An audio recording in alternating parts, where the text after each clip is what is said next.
체포영장, 수색영장에 대한 이의 신청을 접수했다고 합니다. 그러니까 앞서 저희가 쭉 설명드렸던 그런 내용 같습니다. 홍석준 의원님. 네. 뭐 공수처의 어떤 그런 적법성, 자격 이런 부분을 지적하지 않았겠습니까?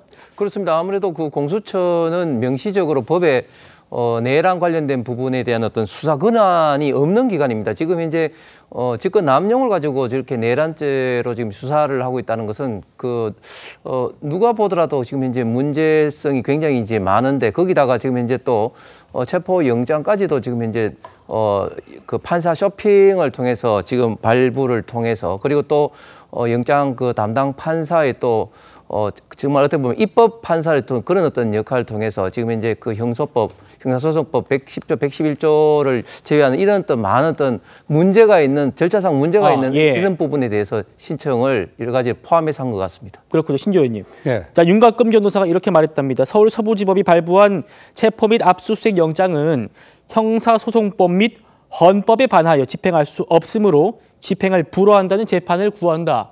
어떻게 평가 주시겠습니까? 뭐 저런 거를 낼 수는 있겠죠. 근데 왜 더 빨리 내던가 했어야 되는 게 아닌가 이런 생각이 들고요. 저기에 대해서 서부지법의 판단이 저는 뭐 내려지지 않을까 싶습니다. 그 좀 시급하게 해야 될 문제라고 보고요. 예, 근데 하여간 저거 서부지법의 저 판단과는 무관하게 그 2004년도에 당시에 민주당 대표였던 하나갑 대표가 뭐 10억 원의 무슨 뇌물수수 혐의로요. 뭐 구속영장 청구됐는데 그때 민주당 지지자들이 당사 둘러싸고 결국 집행 못하고 실패를 끝냈습니다. 그러니까 야당 당사에도 뚫고 들어가지 못한 게 당시였고요. 그래서 현직 대통령을 좀 뚫어내기는 저런 그 결사 뭐 저지대가 하고자 하는 사람들이 있고 뭐 등등해서 6일까지 저는 뭐 체포가 쉽지 않다 이렇게 보여지고 그 이후에 정말 경찰이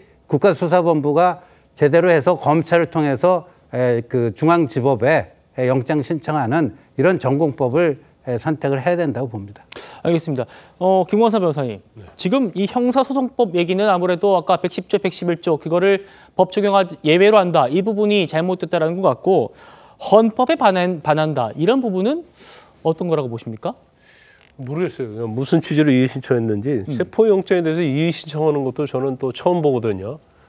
대부분 이제 체포영장이 발부되면 사실 그 전에 자진 출두해서 경찰과 얘기해서 조사받는 경우가 있고요. 그렇지 않고 일반적으로는 체포영장이 발부되었는지를 잘 모릅니다. 피의자들이. 그렇죠. 그런데 뭐 대한민국 현직 대통령에 관한 것이고 또 그것이 사실은 이제 언론을 통해서 다 알려졌기 때문에 체포영장이 어떻게 보면 이제 공개적으로 청구가 됐고 이게 발부가 된 거거든요. 그래서 아마 저 수색영장에 이의 신청해봤자 저걸 받아주지 않겠죠. 왜냐하면 법관이 독립기관인데 독립기관이 영장을 신청한 것이고 체포영장에 대해서 문제가 있으면 재판받을 때 적법한 신병 강제 수사가 아니었다. 이걸 다퉈가지고 증거 문제랄지 그런 거에 대해서 대부분이 법정에서 다투는 거지 체포영장 발부에 대해서 이의 신청했다. 저런 경우는 거의 없다고 보면 됩니다. 저 이의 신청이 접수됐다고 해가지고 체포영장 집행이 뭐 정지되거나 중지되거나 그런 건 아니죠?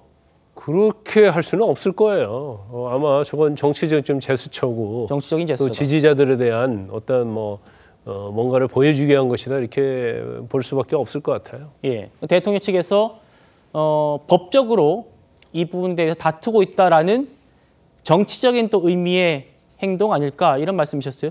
김영주 의원님. 네. 어떻게 보십니까? 지금 이제 아마 오늘은 아닐 것 같다라고 합니다. 체포영장 집행이 내일쯤 다시 한번 한남도 관저 앞이 굉장히 급박하게 진행될 것 같은데 한 말씀 마지막 주신다면 어떤 말씀 주실까요? 뭐 오늘도 아니고 내일도 아닐 수 있습니다. 그러나 큰 흐름으로 보면 윤석열 대통령께서 그동안에 전례 없는 또 정당성을 갖지 않은 계엄 선포는 반드시 현행법적인 문제를 가지고 아마 법정에 서게 될 것이라는 부분이고 그런 견지에서 본다면 이것이 얼마나 대한민국 대통령의 권위에 대해서 스스로 권위를 낮추는 그런 일인가도 반추해 봤으면 좋겠다는 생각입니다. 네.